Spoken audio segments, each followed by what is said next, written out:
Boa noite, meninos.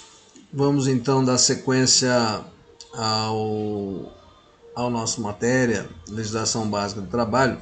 Hoje nós vamos falar um pouquinho sobre legislação previdenciária e, se o tempo for suficiente, nós vamos falar um pouco sobre a justiça do trabalho, tá? Mas primeiro nós vamos dar algumas noções sobre a legislação previdenciária, beleza?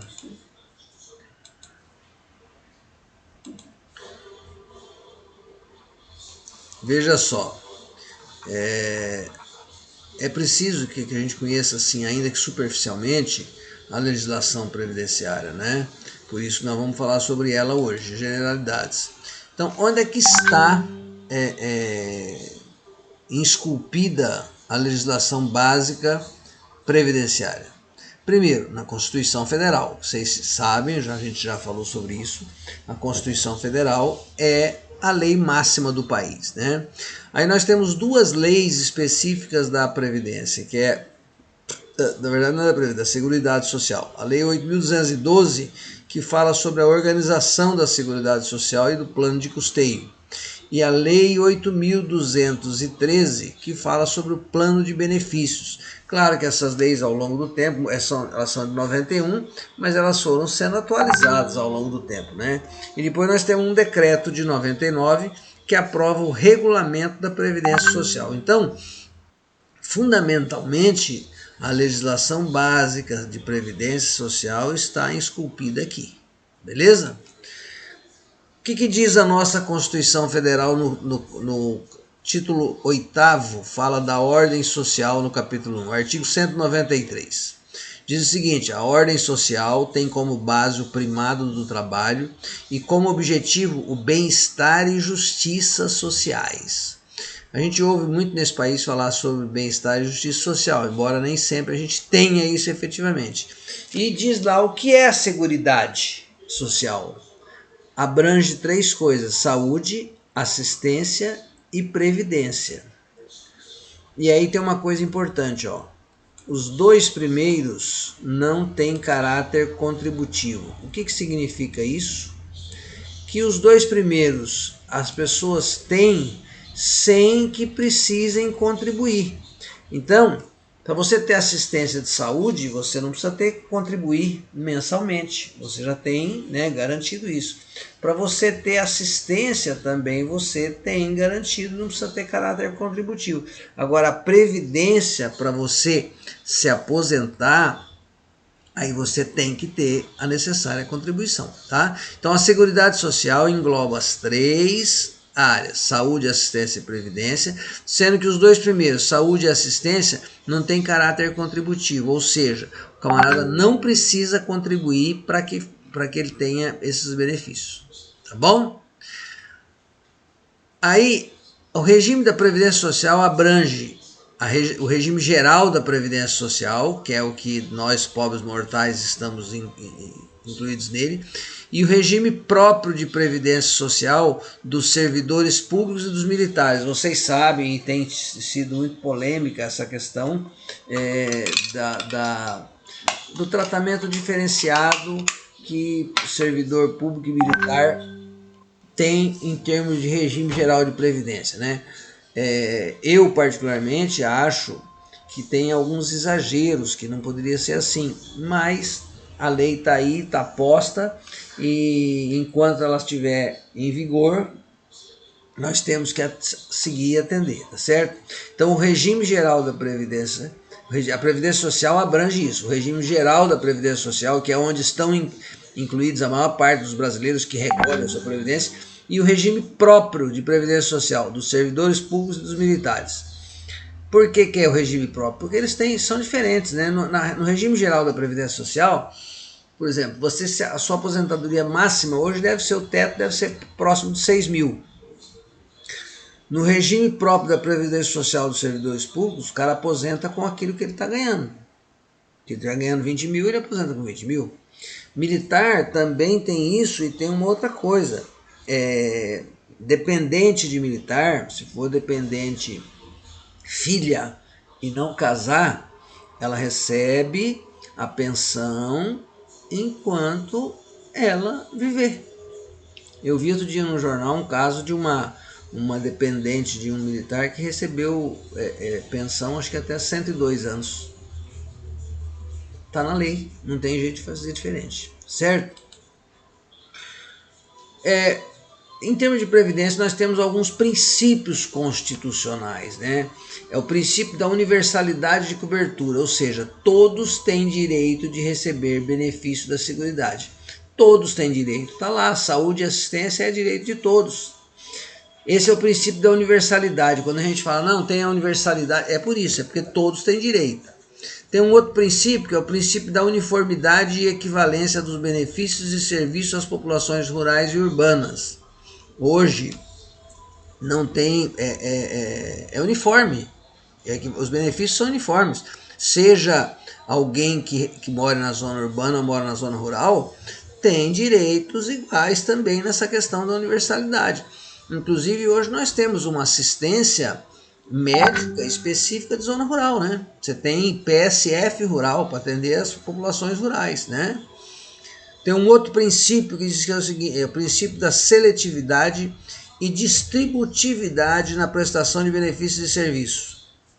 Esse princípio diz que é poder do legislador, ou seja, Câmara e Senado, de verificar quem deve receber os benefícios e em que faixa de salário ele deve ser aplicado, né? A gente tem, isso é ser seletivo e distributivo. Eles têm, o legislador tem essa prerrogativa de verificar quem deve receber benefício e em que faixa de salário que ele deve ser aplicado, certo? Ainda existe um outro princípio, que é o princípio da irredutibilidade dos benefícios, ou seja, se você aposenta recebendo R$ 1.500 por mês, você não pode ter o seu benefício reduzido. Veja, é diferente do que o pessoal fala, que havia isso houve até muitas ações e tudo mais, mas eu já falei isso para vocês, o salário mínimo não pode ser vinculado a nada. Ninguém recebe tantos salários mínimos, não. Você pode se aposentar hoje e se você receber 2.100 e poucos reais, significa que você está recebendo 2 salários mínimos. Mas não quer dizer que seu benefício vai ficar atrelado a 2 salários, tá certo? Então, as pessoas às vezes se enganavam, não, eu aposentei com tanto salário. Não, isso antigamente havia, depois da Constituição parou com isso, certo? E é natural que a aposentadoria ela vá se defasando em relação ao salário mínimo. Eu me lembro que o meu finado pai, quando aposentou-se, ele aposentou com 5 salários e meio. Eu tenho um documento guardado, não sei aonde, dizendo isso. Mas quando ele morreu, ele recebia 2 salários. Por quê? Porque não tem, a Constituição Federal diz que não pode vincular o salário mínimo a nada, certo? Então, bom vocês saberem, porque às vezes as pessoas falam as coisas, não existe mais essa coisa. Agora, é irredutível. Eu não posso reduzir o valor nominal do meu benefício. Se eu recebo R$3.000, o governo não pode lá falar, vou baixar seu benefício para 2.200. Não, tá? Então, esse é um princípio constitucional que existe. Existe um outro princípio que diz que é o princípio da equidade na forma de participação do custeio. Equidade é você ter uma igualdade na medida de que você tratar os desiguais na medida da sua desigualdade. Quem ganha mais, paga um percentual maior, tá certo? Para você ter essa equidade na participação do custeio, quem ganha mais, paga um percentual maior. O imposto de renda também é assim, né? Ele tem uma equidade, quem ganha até um certo valor paga um percentual de imposto de renda, quem ganha acima daquilo paga outro percentual. E existe um outro princípio que é o princípio da diversidade na forma de financiamento, ou seja, você tem várias formas de financiar a Previdência. Nós vamos ver um pouco isso, de onde vem e por isso que é o princípio da diversidade. Não é uma fonte só de financiamento, você tem várias fontes. Aí você tem os benefícios, quais são eles? Aposentadoria por invalidez, aposentadoria por idade, aposentadoria por tempo de contribuição e aposentadoria especial. para algumas atividades e tudo mais, tem aposentadoria especial. Um outro benefício, auxílio doença. Talvez você já tenha usufruído desse benefício. Salário maternidade, nenhum de vocês usufruiu ainda, porque nenhum de vocês teve filho quando estava trabalhando, né? Pensão por morte do segurado, homem ou mulher, ao cônjuge ou companheiro de dependentes. Ou seja, quando a pessoa morre, seja homem ou mulher, o cônjuge supérstite ou companheiro e dependentes recebem a pensão pela morte do segurado, tá? Salário família e auxílio reclusão para os dependentes dos segurados de baixa renda. Esse auxílio reclusão é muito discutido, porque o pessoal fala muita bobagem, também não é aquilo que falam não, sabe? Existe realmente o auxílio reclusão, mas é feita uma análise e ele vale para dependente de segurados de baixa renda. O que significa ser segurado? Por exemplo, se o cara foi preso e ele não era segurado da Previdência, os filhos dele, os dependentes dele, não vão receber auxílio reclusão não. O cara precisava estar vinculado à Previdência, ou seja, ele precisava estar pagando a Previdência. Tem os períodos lá que a gente chama de período de graça. Por exemplo, se hoje eu estou trabalhando, amanhã eu sou demitido. Eu tenho um prazo de 12 meses em que eu ainda estou no período de graça. Se eu tiver não sei o que, mais 10 anos de contribuição, meu período de graça aumenta. Então, eu estando no período de graça, eu sou segurado da Previdência. E para os dependentes receberem auxílio reclusão, é preciso que o preso seja segurado da Previdência e de baixa renda, com a renda, salvo engano, até 1.200 e poucos reais por mês, para que ele possa ter esse auxílio, certo? Então não é aquilo que a gente vê na internet por aí, um monte de merda não, tá? Bom, quem é que pode ser dependente do segurado? Na classe 1 está o cônjuge, marido, mulher, companheiro, filho menor de 21 anos ou inválido, é a primeira classe. Segunda classe estão os pais. Na terceira classe estão os irmãos menores de 21 anos ou inválidos. Aí tem algumas regras que dizem assim, ó, dependente de uma classe, exclui das classes seguintes. Ou seja, se o cara tem cônjuge, companheiro, filho menor, os pais já não vão receber. Se ele não tem isso aqui e tem os pais, os irmãos menores não vão receber. Se houver dependente da classe 1, exclui os da demais, tá certo? A dependência de classe 1 é presumida. Demais deve ser comprovada. Isso significa dizer o seguinte: se eu tenho cônjuge, se o cara que morre tem cônjuge, companheiro, filho menor, é presumido que essas pessoas sejam dependentes daquele que morreu, do segurado. Agora, nessas outras classes, a dependência precisa ser comprovada. Os pais precisam comprovar que eles sejam dependentes de um filho que morre. Se esse filho que morre não tivesse cônjuge, companheiro, filho menor e tudo mais, precisa ser comprovado, tá?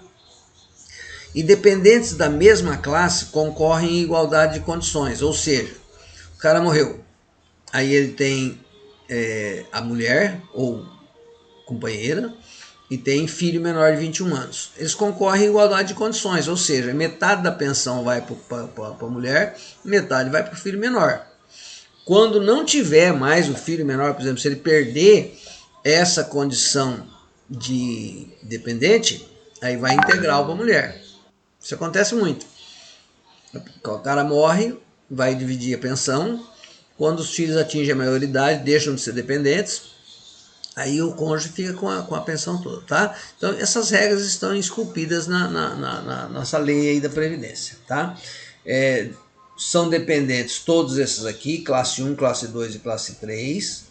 Dependente de uma classe exclui das classes seguintes. Os dependentes da classe 1, a dependência é presumida, das demais classes deve ser comprovada.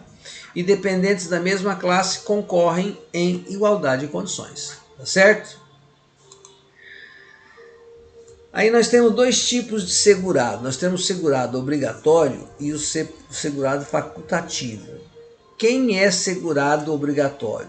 São aqueles que devem contribuir compulsoriamente para a Seguridade Social. Compulsoriamente significa obrigatoriamente, com direito aos benefícios pecuniários previstos para a sua categoria e aos serviços a encargo da Previdência Social.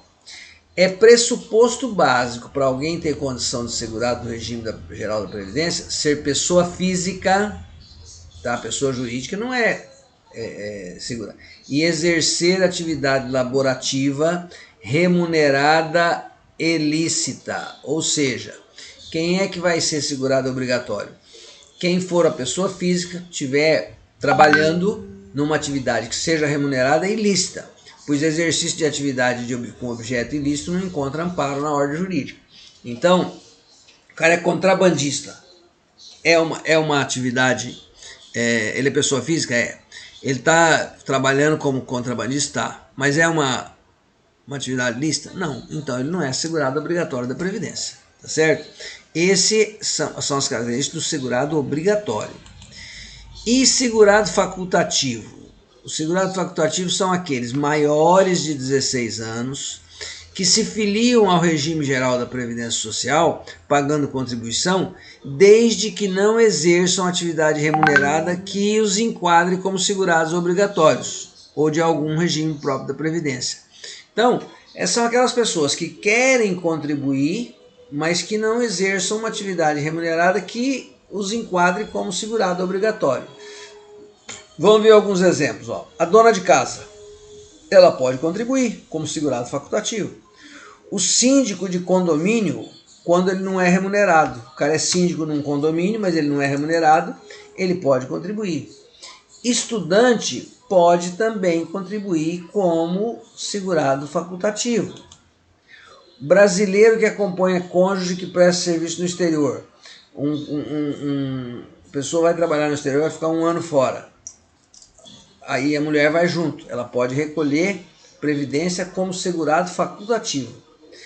Aquele que deixou de ser segurado obrigatório, o cara estava trabalhando, perdeu a condição de segurado obrigatório, quer continuar a contribuir. Ele pode continuar a contribuir como facultativo. Antigamente, o membro do Conselho Tutelar, que não esteja vinculado a qualquer regime de previdência, mas hoje os membros do Conselho Tutelar estão vinculados ao regime de previdência. Aqui em Pereira, por exemplo, que não é regime próprio, eles são vinculados à Previdência Social.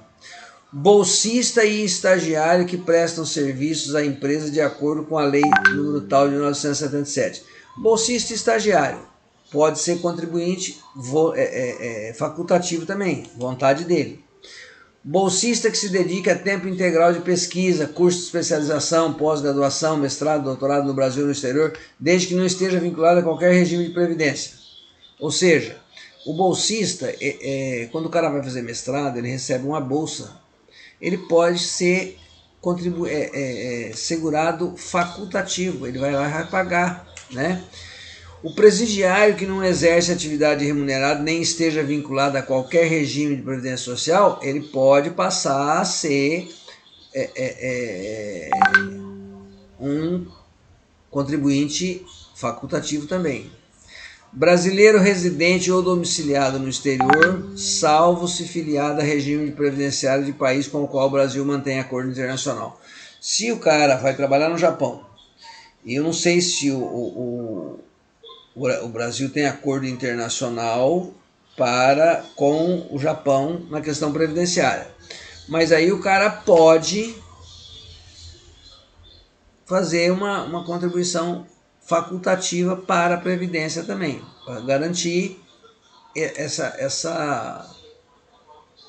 esse vínculo, né? O segurado recolhido à prisão sob regime fechado ou semiaberto e que nessa condição preste serviço dentro ou fora da unidade penal a uma ou mais empresas, com ou sem intermediação da organização carcerária ou entidade afim, ou que exerce atividade artesanal por conta própria. Nos presídios hoje é muito comum, né? Presídio fechado e semiaberto, que o cara trabalhe lá dentro. E nem sempre tem registro disso. Então ele pode passar a ser um segurado facultativo da Previdência também, tá? E aí, veja só, o segurado facultativo ele pode escolher o valor a declarar de salário de contribuição. Ele vai escolher, né, porque ele não tem comprovante de rendimento, devendo esse valor ser igual ou maior que o salário mínimo, ou igual ou menor que o teto da Previdência. Ou seja, o cara vai pagar a Previdência, nunca pode ser menor que um salário. E também não pode ser maior do que o teto da Previdência, que hoje é 6 mil e poucos reais. Então eu não posso pagar, porque também o segurado obrigatório, vamos supor que a Samara ganha 10 mil na Pernambucana. Ela só vai pagar INSS sobre o teto, que é 6 mil e pouco. Sobre a diferença ela não paga, entendeu? Então, também quando o cara vai ser facultativo, ele fica obrigatório pagar nunca sobre menos que um salário mínimo e nunca sobre mais que o teto da Previdência, tá certo? Os segurados facultativos, desde que preenchido o período de carência, quando necessário carência, eles têm direito a esses benefícios facultativos, ó. Aposentadoria por invalidez, aposentadoria por idade, salário maternidade, auxílio doença, pensão por morte e auxílio reclusão. Alguns benefícios não fazem parte desse rol daqueles que o segurado obrigatório tem, mas ele tem todos esses benefícios como segurado facultativo, tá certo? A aposentadoria por tempo de contribuição não é cabível ao segurado facultativo, que contribuía com alíquotas de 11% ou 5%, porque o cara pode contribuir com essa alíquota menor, tá certo? Mas para que ele possa fazer jus à aposentadoria por tempo de contribuição, ele tem que contribuir com 20% sobre o salário de contribuição. O que acontece? Quando você é empregado de uma empresa, você recolhe 8%, dependendo da faixa salarial, você recolhe 10%, dependendo que recolhe 11%, mas você pega quem vai contribuir como facultativo, é só ele que está recolhendo, então tem que ser 20%. É quando também, quando você vai prestar serviço como autônomo em algum lugar e o cara te retém o INSS, ele tem que reter 20% sobre o salário de contribuição, tá certo? Então, só faz jus à aposentadoria, porque senão o cara fala assim, não, eu vou filiar no regime de previdência, pago com alíquota de 5% e depois eu quero aposentar. Não. Por tempo de contribuição só é cabível ao segurado facultativo que contribuiu com sobre 20% do salário de contribuição, tá? Outra coisa, o segurado facultativo, independente da alíquota de contribuição, ele não possui direito à aposentadoria especial, salário família ou auxílio acidente. Porque o auxílio acidente está previsto que é quando o cara tem um vínculo empregatício, né? Aposentadoria especial também não e salário família também não, tá certo? E aí tem o custeio da Previdência. Quem paga a conta? Tudo isso alguém vai ter que pagar. Então, quais são as fontes de custeio da Previdência? Elas estão previstas naquele decreto que eu falei, 3.048. O artigo 194 diz o seguinte, ó.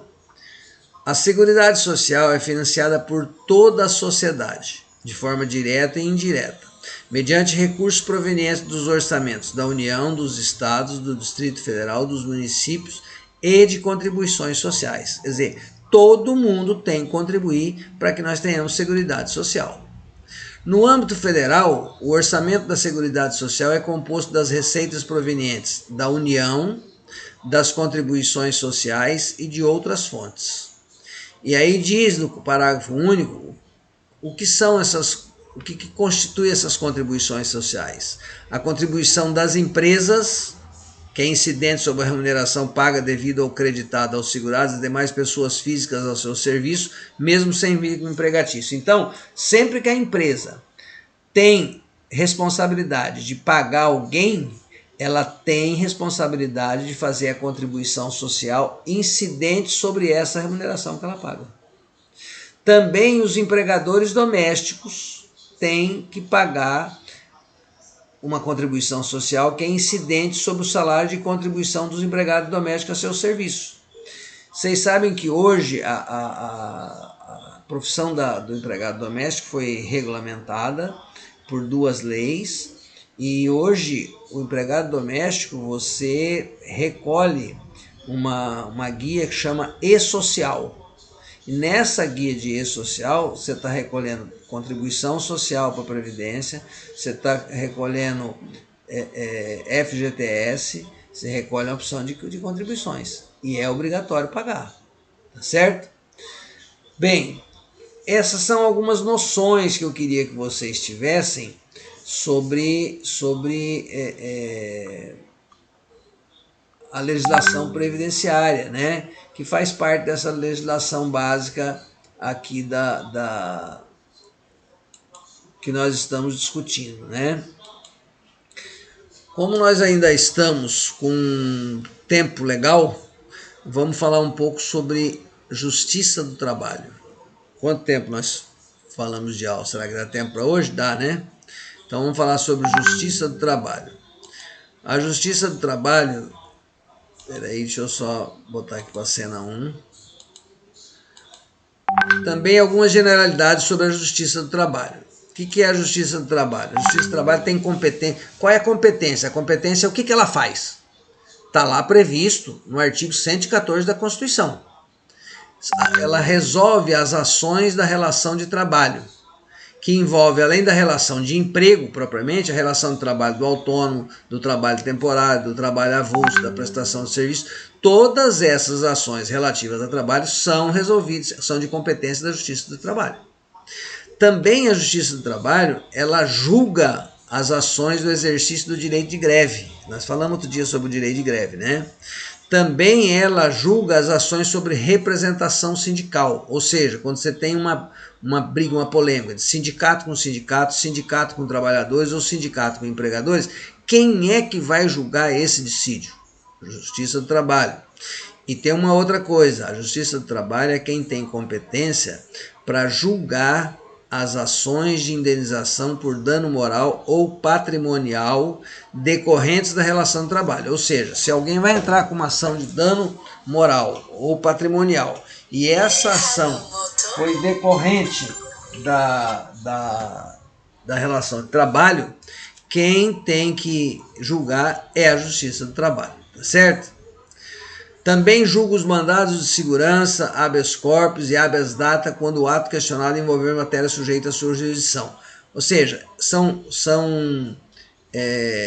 figuras jurídicas, mandado de segurança, habeas corpus, habeas data, mas que deva estar na área da jurisdição da Justiça do Trabalho. Também uma outra coisa que é julgada pela Justiça do Trabalho são as ações, as penalidades administrativas impostas aos empregadores pelos órgãos de fiscalização das relações de trabalho. Ou seja, nós falamos que quem fiscaliza esses órgãos empregadores são o pessoal do Ministério do Trabalho, né? E se tiver uma penalidade administrativa imposta ao empregador, quem julga isso também é o Ministério do Trabalho, tá? Outra coisa que ele julga, a execução das contribuições sociais previstas no artigo 195 de uma sentença que for proferida. Então, a Justiça do Trabalho profere uma sentença e condena a que seja paga contribuições sociais assim. A própria Justiça do Trabalho, de ofício, ou seja, sem ninguém requerer, ela vai executar. É muito comum isso acontecer, por exemplo, quando se discute uma relação trabalhista na Justiça do Trabalho e o empregador ser condenado a indenizar o trabalhador e recolher as contribuições sociais sobre essa indenização.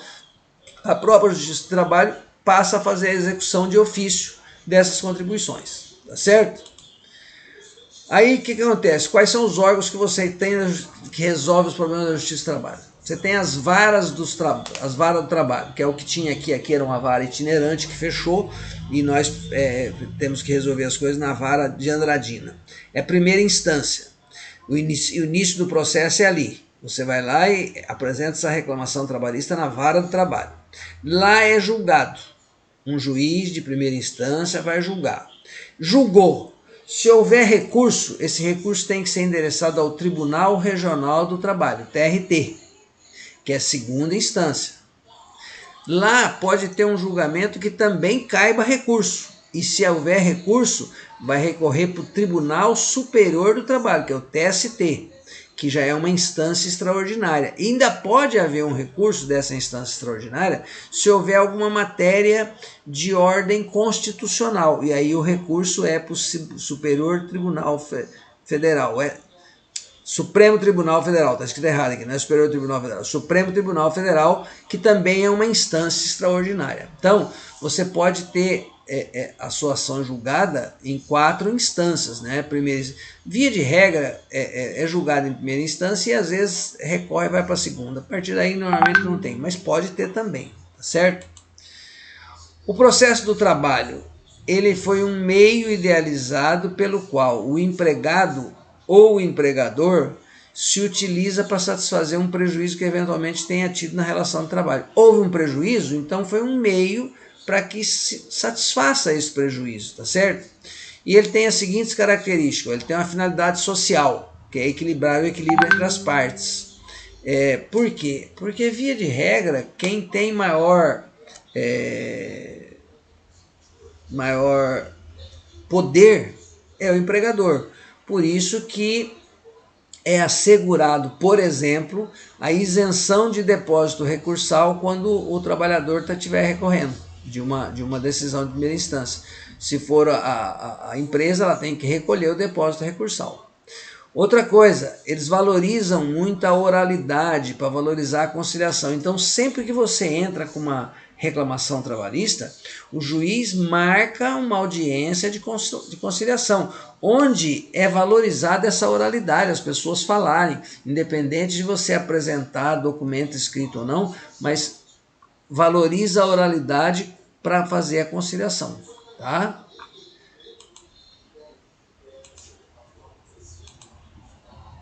Aí,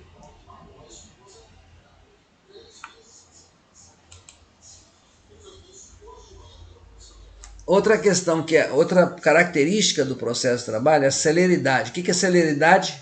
Rapidez. Por quê? Porque questões trabalhistas podem ser o único meio de sobrevivência do trabalhador e família. Inclusive tem previsão de multa quando existe recursos que sejam protelatórios. Eu só estou querendo atrasar para pagar. Só que essa celeridade que foi criada quando se criou os processos do trabalho deveria ser célere, mas na verdade a gente sabe que pelo volume de coisas, hoje não tem essa celeridade que a gente gostaria que tivesse, né? Com a mudança da legislação trabalhista, reduziu bastante o número de processos. Então deve começar a andar mais rápido, mas realmente estava meio difícil, né? Então, a justiça está lá para julgar esses dissídios. O que são os dissídios? Conflito, discórdia decorrente da relação de trabalho. Tem 2 espécies de dissídio. Os dissídios individuais, onde prevalece o interesse pessoal de cada um, né? E os dissídios coletivos, que é a prevalência de interesse de toda uma coletividade profissional. Por exemplo, quando você tem uma greve que é julgada pelo Tribunal do Trabalho, ele está julgando um dissídio coletivo. Por quê? Está prevalecendo ali o interesse de toda uma coletividade profissional. São os serventuários, não sei de onde, fazendo greve, uma classe de trabalhador fazendo greve. Então, é um dissídio coletivo que privilegia, prevalece o interesse de toda a coletividade profissional. E os dissídios individuais, os interesses pessoais, tá certo? Uma outra coisa importante de vocês saberem, existe um prazo de prescrição. O que é prescrição? É o período de tempo que o empregado tem para requerer o seu direito na Justiça do Trabalho. Existe um tempo determinado. E qual é esse tempo determinado? 2 anos a partir do término do contrato de trabalho. Quer dizer, se o meu contrato de trabalho se encerrou hoje, eu tenho 2 anos para procurar a Justiça do Trabalho, para buscar direitos que eu imagine ter de parcela relativa aos 5 anos anteriores. Ou o prazo é de 5 anos durante a vigência do contrato de trabalho. Claro que raramente as pessoas, estando vigente o contrato de trabalho, a pessoa entra com essa reclamação, né? Mas é comum isso, ó. Eu tenho 2 anos de prazo, e às vezes eu saio, não vou entrar, não sei. Eu preciso ficar atento a isso.